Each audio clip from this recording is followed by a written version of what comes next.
Hello, everybody, and welcome to another wonderful episode of Sphere of Success, where we look at life's challenges and adversities, especially in business, as opportunities to grow and develop. And sometimes, yeah, it's easy to say, yeah, every cloud has a silver lining. But actually, when the shit hit the fan, it's not exactly the easiest thing to do to distance ourselves from the actual activity of, oh my gosh, everything's on fire and I need to put it out. And today I have got for you the most amazing guest. We always try and bring people who are going to bring a different insight from true experiences for themselves in business at the top of their game to actually give of the information that they know can be beneficial because they've gone through it themselves. So if this resonates, please do listen. And it's Neil Linford-Relph. Now, Neil is an expert in the creative element of AI design for businesses. He has dealt with the majors, Barclays card, where he was instrumental in developing the first iPhone application. He has worked with Accenture, McKinsey, UBS Investment Bank. The list goes on. But also, he's incredibly good at helping small startups, small businesses, business owners who don't know the back end of AI from the front end, which is probably me. He can take you through that journey in a way which really resonates with the person that he's speaking with. He really is able to bring this to life. And we'd all like to think that life is a bed of roses, but Neil has also had adversity and challenge. And it's wonderful to see him thrive and develop. And so he can give great insight into this whole activity, especially through the lens of AI and how we can cope with adversity and challenge as the best things that perhaps could happen to us when we look back. Neil, welcome. It's a privilege and a pleasure to have you on the show. Thanks, Deborah. I'm excited to be here. I'm looking forward to our conversation. Wonderful, so am I. And it's always lovely, as I always say, right from the start, so that people can get to know the real you. What makes Neil Linford-Relph tick? Um, I think that there's the question of what now, and then what has brought me to this place. I think now I love working with businesses of lots of different sizes, people passionate about what they do. I think we live in a very exciting time to be a designer and a creative. I think with AI and that technology, that it is complete disruption where we have kind of thrown away the rule book and it is the space for creative thinking, which is a polaric view to the fact that thinking every single web designer is going to be out of a job because AI can can do it for you nowadays. I actually think it's time for the true creatives to actually think differently about what we can do because we have so many new opportunities. I also really enjoy being, an independent now to be able to write my own agenda and be able to spend time with my family and indulge in those kind of things. I also volunteer as a football coach for my son's team, which I've done for 5 or so years, even sponsored them for a while. So I had my own football team, which was very exciting. Um, so those are the elements in there. Just it's being present. I think is the important thing. I think what's brought me there is a combination of a couple of things, and also have a wonderful wife and two growing boys now. But I think what's brought me to that point, probably two things that have steered it. One, design and having come from a wonderful degree course at Reading University, which taught me about the history of design. And the origin of the alphabet, the origin of printing with movable metal type, and how we've communicated, and how we've developed communication, and how industry and innovation has kind of changed the way that we do that, and the important part of design in all of those stages. So I'm really sort of like motivated by that, and I also am very flattered that I'm actually going back to share some of my experiences with the students at my old course starting next week. So that kind of drives me on, I guess, with the passion of design, and in partnership with that, I've also had, which was a big part of my, 20s and 30s, I was a cyclist.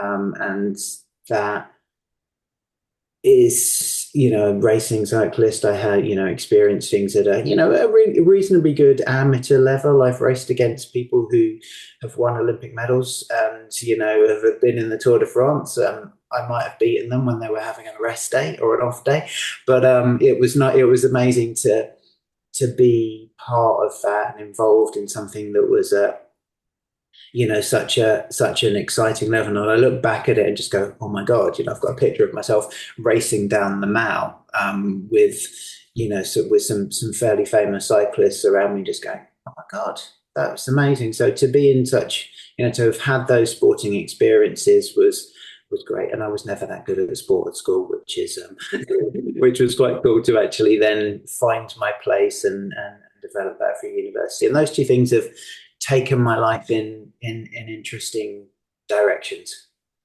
Wonderful. And isn't it wonderful that you're prepared to take on the challenge? It's very interesting what you just said at the end, that you weren't particularly good at sport, but it was university that helped you to flourish in that regard. And let's dig a little deeper into this whole area of childlike curiosity as to how we can look at AI, this technology that we think is just, a few years old, but has been going around, as you mentioned before in our previous podcast, sphere of being. Yeah, it's been there for some time to help in investment banking and healthcare, etc. How do you bring that healthy curiosity, that childlike curiosity, into your work now? Well, I think curiosity is a really important word, and I think that childlike nature is important, because one of the things that I share and speak, and that I've learned from my own research, is that the way that we need to think about things and our role with AI as people has changed, and critical thinking and that childlike curiosity is something that we're born with and we have in our childhood.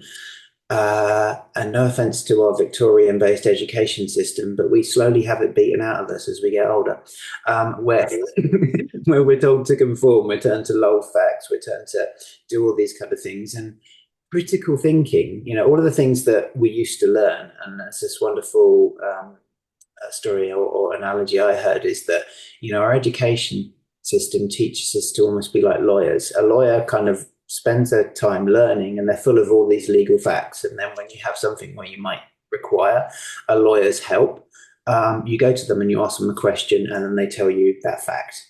And that is very similar to being a large language model, where it's full up with data and then you ask it a question and it gives you an answer. And that's very also similar to the way that Google works. We type into our search bar and then Google goes and finds loads of things that are very related to what it is, the question that you've asked. And then you have to choose which one is most relevant to you. Obviously, things like SEO and all this kind of stuff help you get closer to that. When you talk to AI, it will come back with an answer.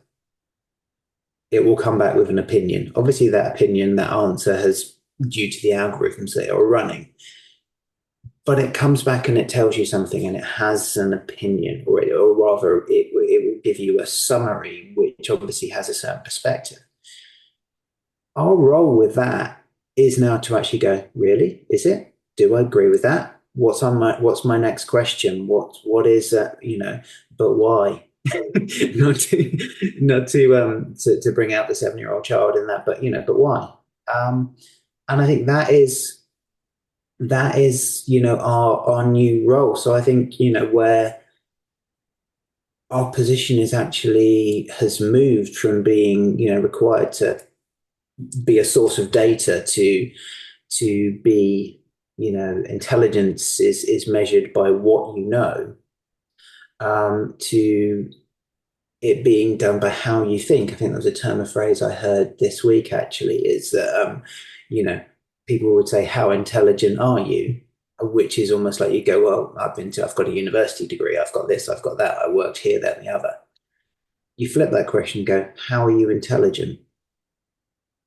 What is it? What is the behavior that makes the way that you use your knowledge and experience intelligent? I feel that that's the shift that we need to make. What is the behavior that is an intelligent use of the things that are inside me?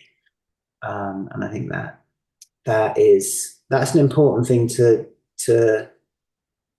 kind of know and understand that with this digital revolution, curiosity and interest and finding your own way is all of a sudden actually a lot more, it's a lot more able because it's actually empowering us. I was at a conference yesterday that was about, customer experience or customer engagement. So a lot of all of these large businesses talking about how they use AI to deliver better customer servicing.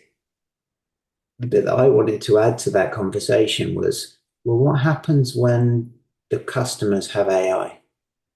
Because we're all going to have assistants, AI assistants. I know people that already have them who will be thinking, okay, well, now, you've got this in your wardrobe, you've got this, you need to fill up the cupboard, you've got to, go and get some healthcare, book a dentist appointment, all of these kind of things. And rather than you having to make that choice, your AI assistant will go out and do that for you. They will go out and find you the best deal. It potentially knows the things you want and it's constantly in the background looking for the best deal for the pair of jeans that you like or when is something on sale. And how are businesses going to cope with that when all of a sudden, the individual's got the AI power and it's not just the large corporation that's got that. And I think this is as quick as the world is turning. So I think that level of excitement about how we can seize all of these things to make our lives better and also importantly to make the lives of other people better. Because if you have all of these assistants where you don't necessarily have to do so many things, isn't that great? You can spend more time with your kids. You can go and see the things that you wanted to do. You can go for a run, go for, do the sport that you want, go and see the cities that you've done, go and sit down and watch the world go by and take the moment in because the 9 to 5 pressures of being always present in a certain space, as we all learned post-COVID, being in an office was not essential all the time. There are so many reasons why we do need to be in office, which is to communicate, to share, to help pass on our skills to the younger generations. It's all well and good, us kind of, middle-aged people with kids going, it's so much easier not going to the office. That commuting thing was just a pain in the neck. But if you haven't had the experience, if you haven't had the mentors, if you haven't had we do have a responsibility to those coming through to actually go, actually, you know what, we need to spend some time with you. We need to actually do these face-to-face things, but we don't necessarily need to do it 9 to 5, and we don't need to all get on the train at the same point of the day because that's just a really bad idea. Oh gosh, having commuted from London with the quarter to 5 a.m. starts and like treated like cattle in the cattle shed, the carriages that literally, I mean, it was horrendous. And now that I'm not doing that anymore, you suddenly realize I was spending 3 hours a day just on a train, getting to and from where I needed to be. And sometimes you couldn't even work on the laptop because you couldn't get a seat and all of that kind of stuff. So yes, I applaud that. But one of the things I'd like you to go into as a challenge, if you can, is one of the things with the human being is that if we don't use something, it usually atrophies. How can we use AI in a way which actually exercises our minds, exercises these thought processes, etc., rather than giving everything away, like the memory thing of the to-do list. If you've got 10 things on your to-do list and you've got them all up in your head or what have you, or the fact that I grew up in an era where You knew your phone number, you knew everybody else's phone number by heart because that was the only way you're going to ring anybody because you had a phone in the hallway that you rang and you remembered people's numbers and you remembered their addresses because you just did those sorts of things. And now, of course, nobody remembers anything. And some people even struggle with their own number. How do you make sure that we're actually, as human beings, growing and developing while AI is taking over the strain of things that perhaps are the cognitive experiences that we need to be thinking about how we get our brains working? Interesting. Great question. I think there's an attachment, I guess, to the things that we learn, such as phone numbers. Yeah, because I don't know my wife's phone number, and I don't think I ever had, or because it's not something that you need to retain because you just don't use it. But I guess there might be a time if you've got somebody else's device or something like that, but then you just look them up on, the internet or go to, their social profile or something like that. So I think there is a transition, and we feel a little bit uncomfortable that the things that we used to feel important and the things that meant that we could connect with the people that we cared about, we don't need to know those anymore. I think, email addresses or profiles or things like that are the way that we are now connected, which in a certain way is better because we can just talk to these and talk to devices. But, obviously, you still need to be able to know the world around you. And there are certain times of things when these devices will turn off, where you don't have any power, where all of those kind of things. So you do. But I feel there's a level of comfort or resistance to change because we don't like if all of a sudden you don't know your most the phone numbers of the most important people in your life, you feel like, oh my god, I can't get in contact with them. But that need has changed. And you could argue that there is still some use in doing that, but Well, I was thinking from a broader perspective as opposed to that as an analogy, just thinking about it as it came to my mind, that, those things which sometimes we need a few things going on to keep our brain sharp. And you um mentioned the fact about people going into the office to train people who were new or had coming into the career environment. But then surely with an AI avatar or somebody that can come onto the screen for that person, there could be a way of doing that without the need to actually have in-person discussions. I'd like to hear your thoughts on that. I think there are opportunities for that, and I think we're all different in those because I think the younger generation have always had screens, have always had, they've communicated with each other digitally. They share things in a different way with the video sharing tools. When we're of the Facebook generation, which nobody has anymore now. It's probably a good thing. And then but obviously there's TikTok and things like that, which are a different way of communicating. So I think we can't judge the younger generation by, I guess, kind of what we expected to be normal. Um, and the people find relationships online now. I think the most uh, used version of actually meeting somebody is through an online dating app, and that those kind of things have changed and they seem normal. I did actually meet my wife via Match.com, and that was before it was trendy. But it's kind of that's when it was a website before we had apps. But it's kind of that's that those are different kind of values that we've got to accept. But I feel that talking to people, being in the same environment, being able to share, we've got to work out that when we do actually come together, when we do have meetings, when we do have relationships with people through work, we make the time, the whole reason we're coming together is to do something different than the things that we can do automated or electronically. Um, so we do have to challenge ourselves to do that. Um, and I think it's important that we realize why we're coming together and the value that brings. But we also have to get employers and jobs that understand that these these skills. You're building people of the future, and we all have a responsibility to share what we've learned to support others around us. Uh, but sometimes that's hard. Sometimes that's hard where you only have the time and the space and the money or etc. just to look after your family or yourself. So um, I'm just that is that what are your thoughts? Yeah, well, it's an interesting one. I have, like everything, I'm not judgmental.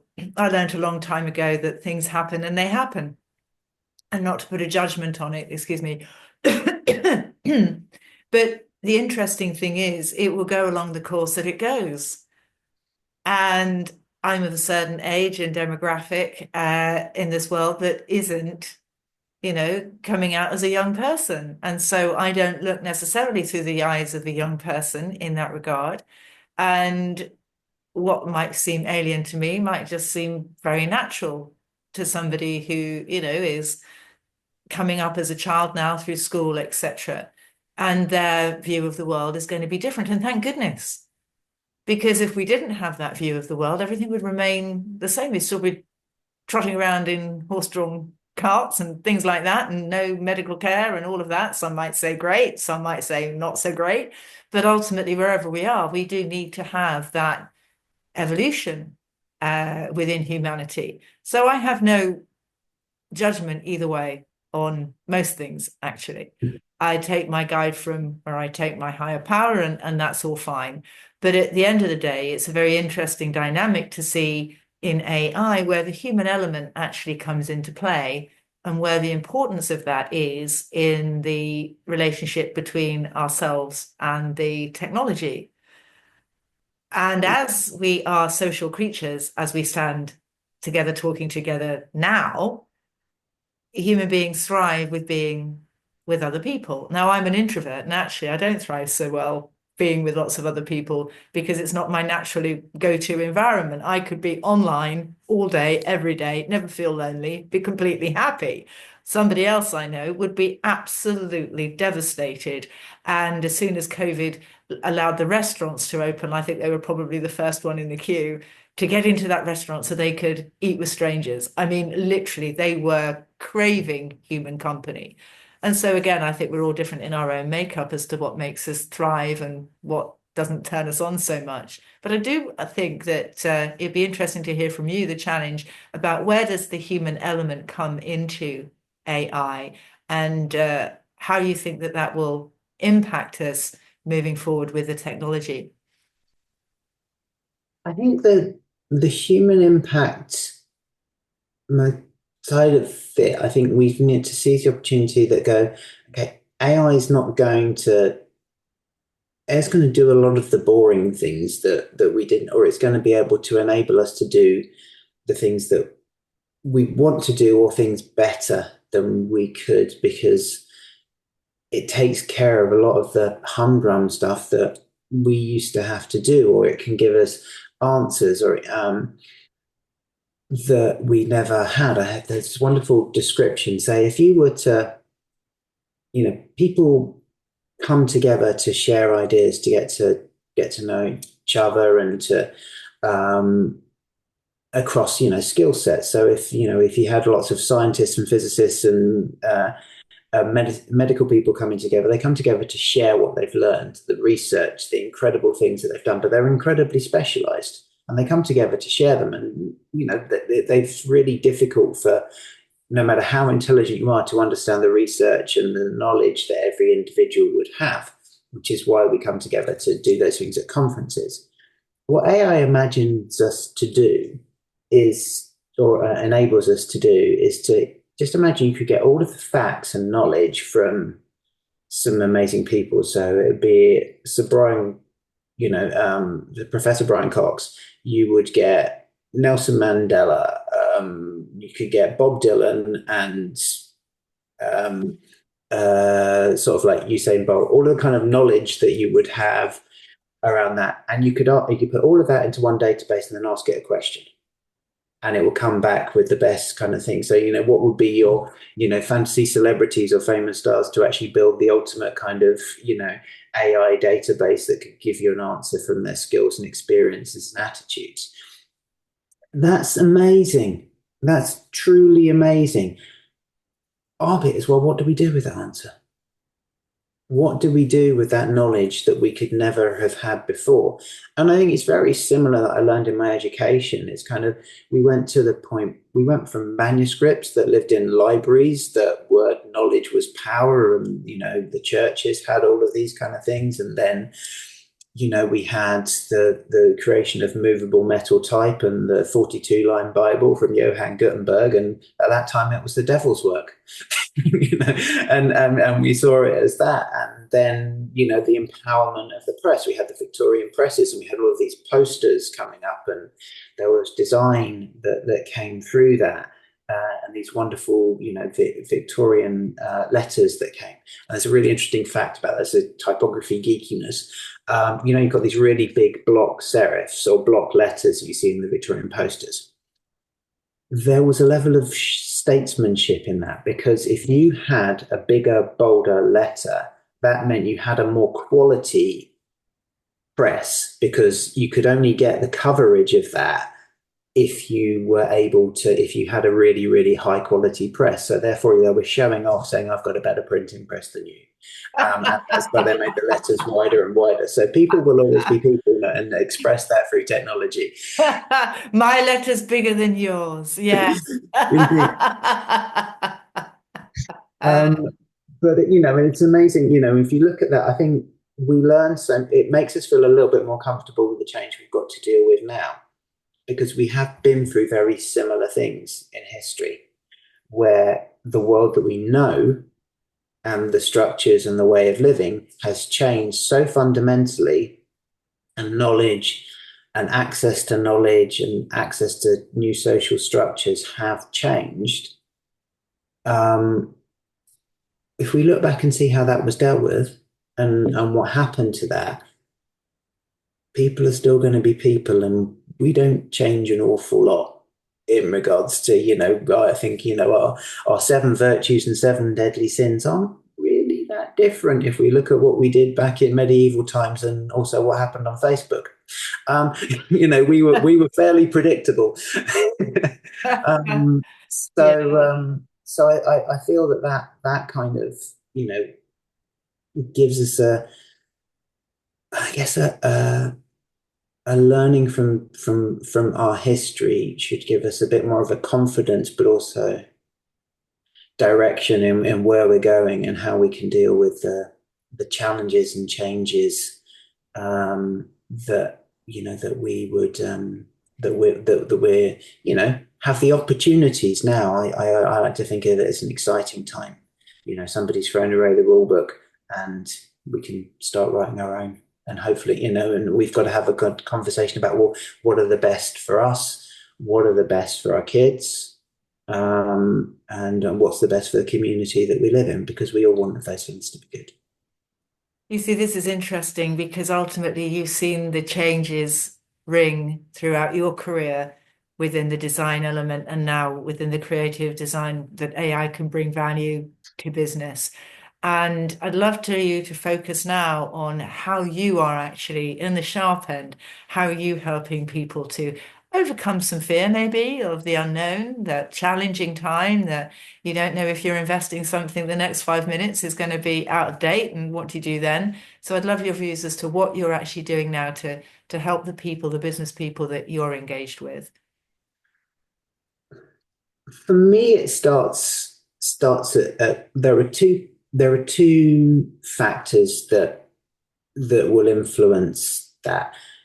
One is with you, You have an idea to do something, you have something you want to do with your life, you have an idea about to create something. It's your purpose. It's the thing you want to get out of bed in the morning to do, to earn yourself money, but also to, you know, give your own life purpose. What is it that you want to create? And if you and I help businesses and teams um, capture that, have that conversation. And so often, if you're working with, be it a founder, two or three, people starting a business together, have they ever really sat down and go, why are we doing this?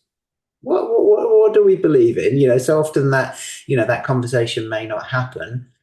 And then if you were to then put that into a large corporation, and I did something with Bank of Ireland many years back, which was about understanding their customer principles, and it was kind of like, well, what does everybody come to work here, and what do they all believe in? Why are they doing that?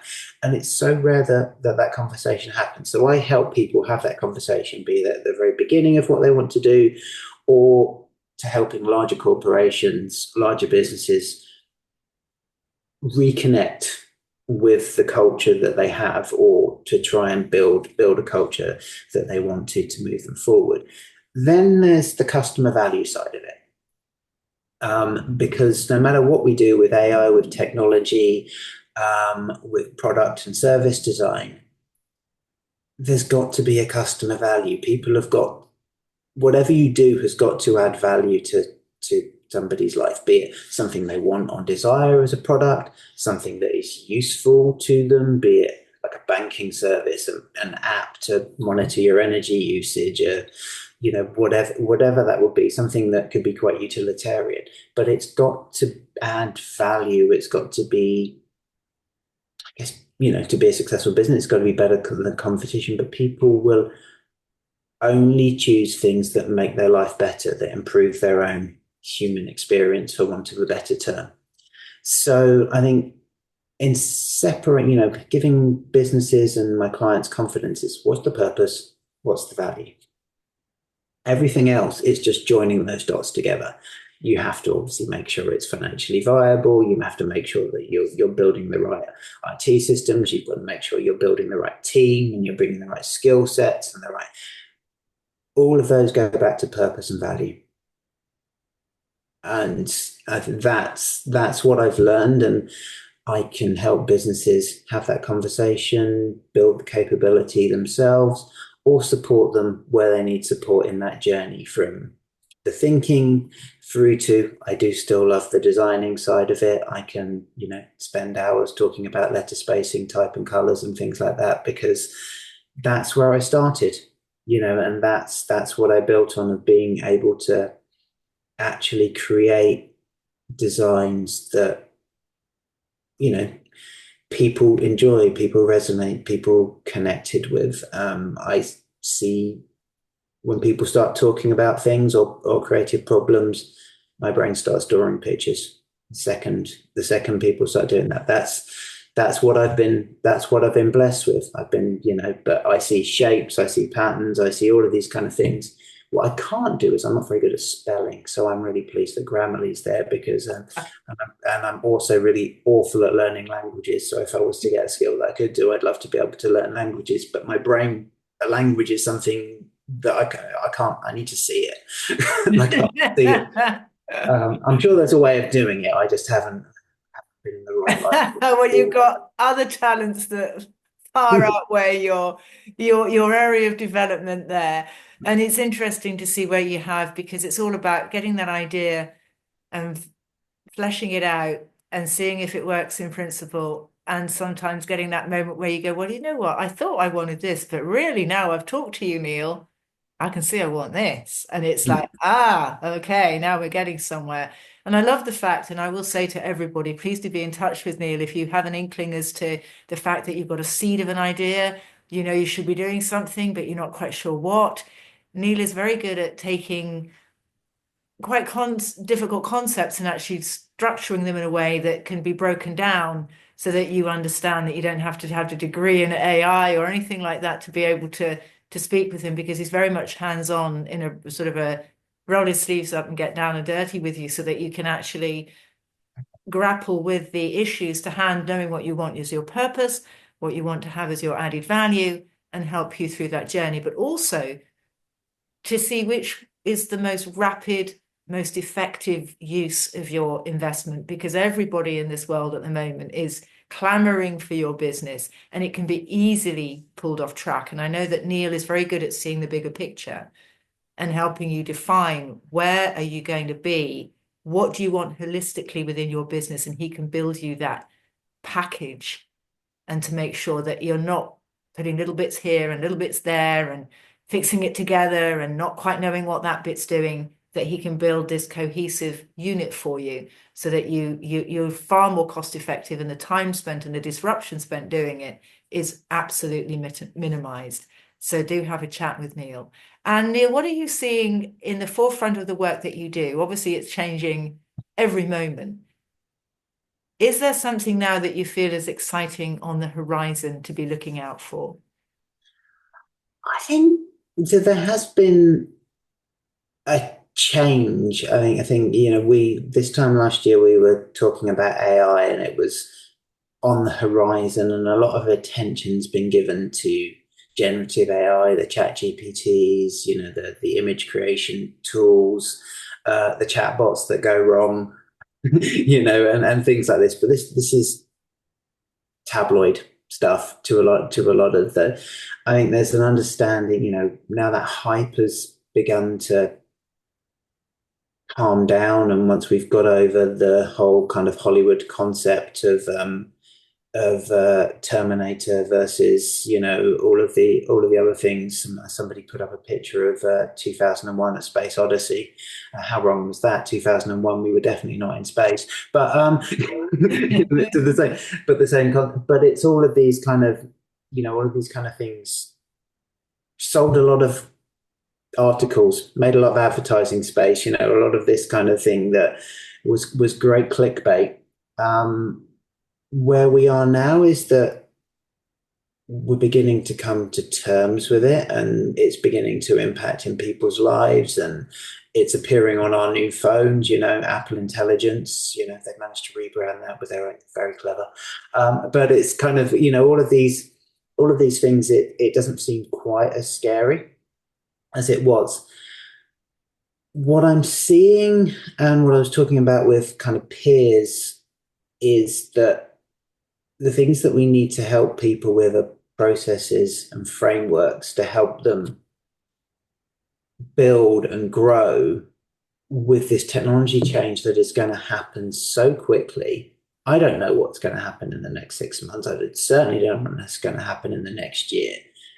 But we can see the direction of travel, and we need to be able to support businesses in being able to cope with, well, to able to embrace, rather than cope with, and do positive, to be able to embrace the opportunities that this change gives them, and build an infrastructure, a culture that can respond to those as quickly as possible. So that does challenge us to go step away from the way we did businesses, to step away from the structures of corporations that we grew up with. But it does, but it does, give us great opportunity, and it's exciting to be involved in that. And I think if you take the aspect of the kind of the excitement and the involvement and the engagement, and this is happening, I can either be part of it or I'm not. And if I'm a part of it, and if I embrace it, and even if it's the fact that I find out that it's not necessarily the right thing for me, or what AI has done is it's actually changed my business model so that now I can actually have a more of a face-to-face personal business where, for some businesses it will mean, okay, the entire thing goes digital and we get rid of our shops and retailers. Well, I actually saw a talk yesterday, which was really strange, but it was actually about Victoria's Secret and the fact that they're actually opening more branches because their product is a very personal product, and people want to be in contact with it and want a personal experience behind that. And they even looked at the fact that when they launched products or they launch new stores, they actually embrace the local culture, having different events, different things from pink Scottish bagpipe players to, and etc. So they really embrace that localness and understanding the importance of local.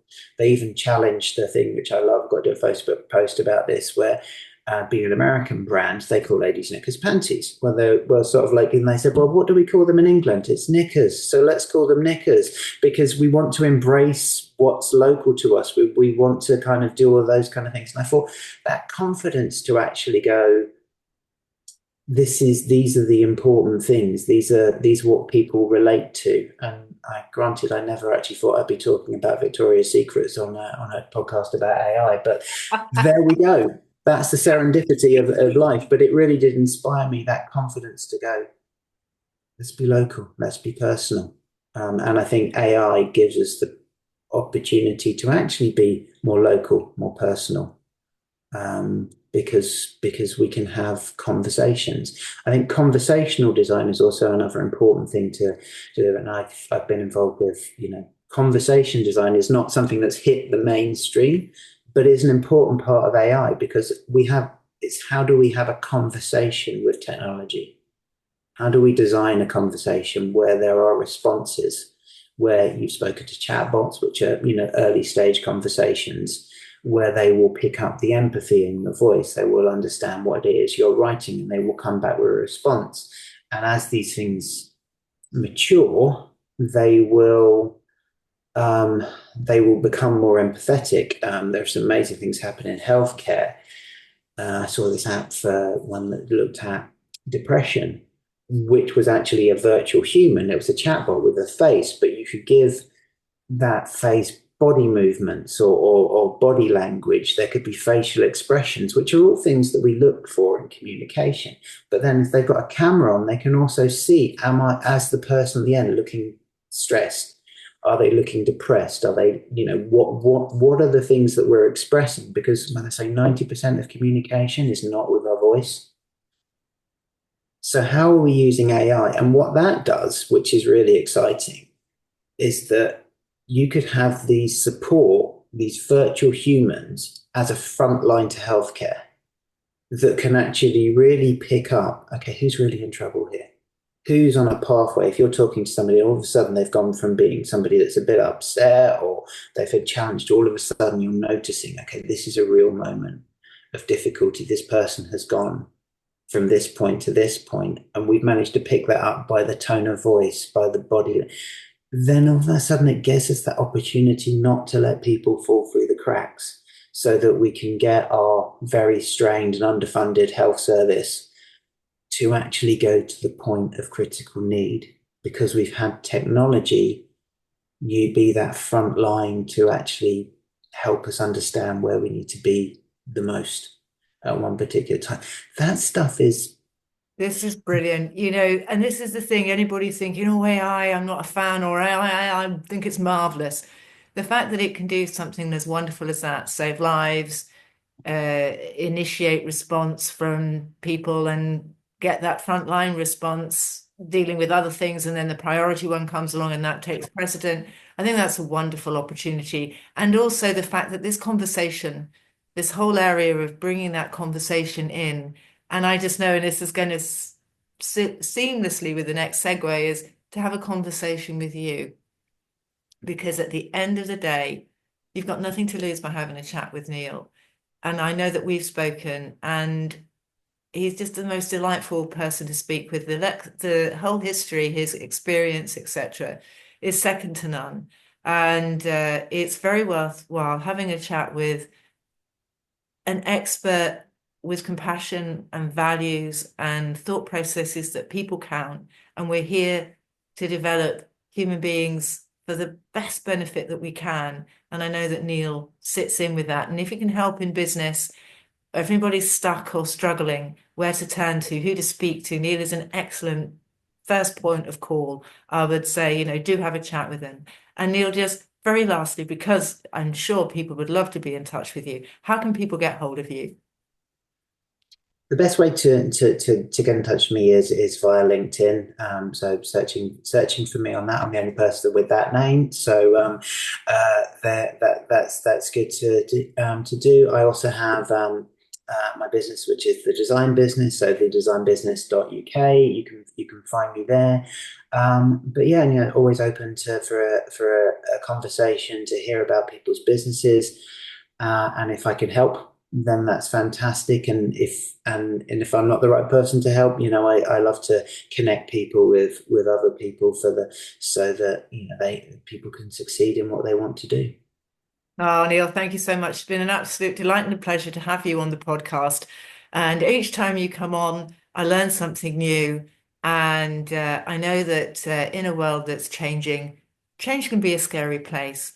But actually, with people like you in the world, it actually really lessens that feeling of, when you know you're in safe hands, that's the thing. And you can trust the person that you're speaking with. So thank you so much for being on the podcast. Thank you, Deborah. It's been wonderful, and it's always nice to have questions and insights that make me think in different ways, and pull a different set of answers because every conversation is different. Ah, lovely. Thank you for that. And everybody listening, thank you so much for tuning in, having a listen or a watch if you're watching on YouTube. And I have to say, your support is absolutely marvelous.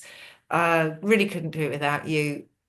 I feel that I'm amongst friends, which is fantastic. And being an introvert, I push myself every single episode to bring you the best of me that I can and bring the best guests, etc. And actually, after every time I do this, especially with Neil, I feel, gosh, that was really good. I'm so pleased I did this. So thank you for your support. Knowing me like you do, I truly appreciate that.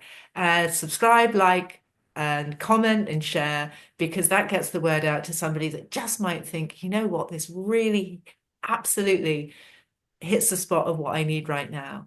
So until next time, have a wonderful, wonderful week. We'll see you all again very soon and take care now. Bye bye.